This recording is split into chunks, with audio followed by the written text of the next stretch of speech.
Call this beat Will Smith, cause it slaps hard.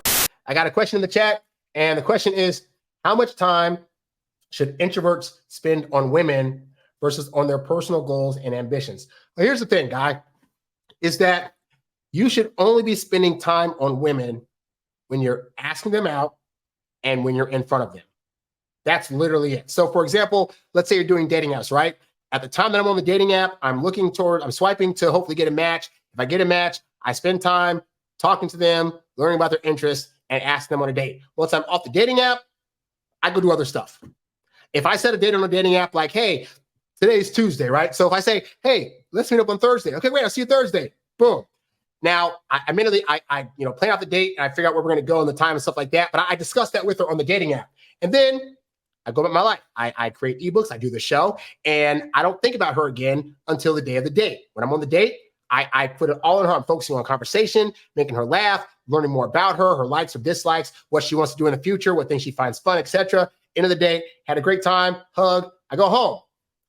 That's it. I literally don't think about her again until I'm ready to ask her out. I tell you guys to wait a minimum of 4 days between dates to ask her out. So in that 4 days, I might possibly look up another potential date spot, and that's about it. I really don't spend an exorbitant amount of time thinking about any particular woman that I'm trying to get with or date when I'm not in front of them, other than to think about what she said on the last date and then where can I take her for another date, And sporadically, you might want to look up, hey, what things to talk about on dates in case you're a person, if you're an introvert that has a hard time thinking up things to say on dates, then you would look up, okay, what are some topics of conversation or things I could ask her? But you want to get to the point where you're really focusing more so on your goals, because what you'll find is this: if you're focusing on your goals, your personal goals and your ambitions, when you're not in her presence, you will have that to talk about with her when you finally see her. And women want to hear about what your goals and ambitions are and that you're actively pursuing them. And, the meeting you had that's going to allow you to possibly get some money in, or a contract you just got, or a new thing you're starting that you've always wanted to do in your life. And the fact that she's seeing you actually do that is great, because many women date guys who are just talking about doing things and not actually doing things. So the fact that you're a doer is going to attract her. And all about in these first 3 months are doing things and having conversations with her that are going to allow her to see us as a viable candidate and attract her to where we bump up her interest at a very high level. All right. So that's what your job is. Her job is to be the one thinking about you nonstop and talking to her girlfriends and getting the butterflies, because she needs to experience all of that in order to build up a high interest in you faster. You don't need to do that. You already know after 1 or 2 dates that you have a high interest, that you want to hook up with her. So you trying to concentrate more on that by doing extra texting and doing extra dates is not going to help you. Her doing that is going to help her interest. Your interest is already high enough to where you don't need to do that. So yeah, the more you can concentrate on your goals and stuff like that when you're not around her, it's going to be a lot better for you in the long run. The same person says, really, women want communication. But that goes into, again, you have to understand, I was going to do a whole show with this actually, but the way in which men think women think they need communication is completely different from how we're interpreting it. We hear from women, they want communication. And what we think is that means they want to hear from us all the time by way of texting and talking and verbally talking with them and seeing them all the time. And that's not what that means. And here's the thing, and I talked about this before on the show, is that a woman having a want for something is oftentimes more important than actually getting that thing. So to your point about needing communication and attention, yeah, in the beginning, in the early stages of dating, women are going to want that with you. But one, they have other things they're doing outside of you when they're dating. So you're thinking, I should text them all the time. And she's thinking, I got work, I got family, I got car rides, I got other things that I'm trying to do. I got my own goals and dreams. And so realistically, I want to talk to the guy, but I can't have him interrupting my flow of my day because we just met. And also I'm trying to do things also. And I have a life outside of just him. And I think the problem most guys have is we assume after 1 or 2 good dates that we now need to automatically thrust ourselves into her entire world. She doesn't want us to be in her entire world yet. She wants to earn that. And that goes to the other part, which is women want to earn more communication from you and earn more attention from you. This is why waiting 4 to 5 days between dates is so powerful, because it's making her wait for your attention, and it's making her realize, you know what? It's the beginning of the things. I don't expect them to be all the way on me yet, but I could need to do more stuff on my end to earn more of his attention. And also, I really want his attention. And it's that wanting of your attention that's going to cause her to have a higher interest build faster than you giving her attention all the time.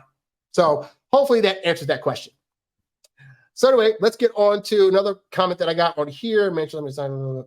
So actually I wanted to tack this onto the segment that we just did about women changing their dating rules. There's a guy that left a comment under one of my videos, and he said, a lot of what Harry says is very true. I've also noticed that an emotionally confident woman won't need you to call or text as much after dating a few that were bugging me about not texting or calling enough. He said, I purposely didn't do that with my current girl just to see how she would respond, and she passed. The woman I'm currently dating is like this. I reached out to her 2 days after our first date and set up a date 5 days after our first date. She was very excited to see me. You don't have to do everything perfect, but really try to space out your dates and attention early on. If she's interested, it'll only make her want to see you more. Trust me. It's true that high interest cuts everything, but you shouldn't take advantage of that and blow her up with attention every day either.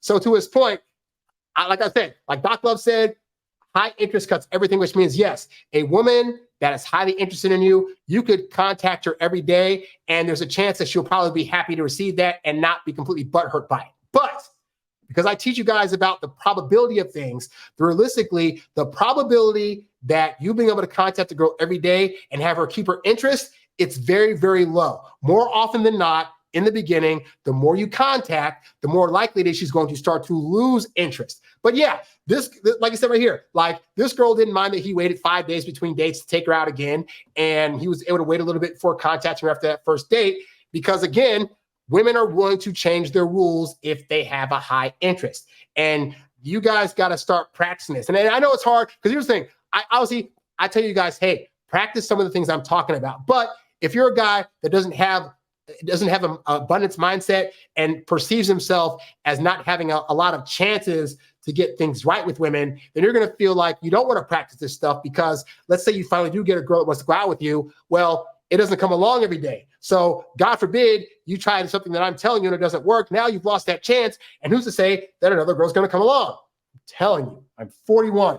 Another woman will come along. But to the point, if you don't start, you have to date and know that there's always going to be a risk that you're going to lose the girl, right? But you got to ask yourself, are the things you're doing right now causing you to keep women or lose women? If the things you're doing right now are more often than not causing you to lose women, then there's no harm in trying something else that could potentially make you lose a woman. But it could also have a better chance of making you keep the woman. So you actually err better on trying the new thing, because let's say you try both things. If you try the thing you're doing now that you always do, you're going to lose the woman. If you try the new thing, you're going to lose the woman. But there's also plenty of evidence to back up that you're probably going to have a better chance of keeping her if you do the new thing. So practice the new thing and see what happens. Worst case scenario is you end up with the same result that you're getting right now. But more often than not, you do more newer stuff that's better, you're going to get better results.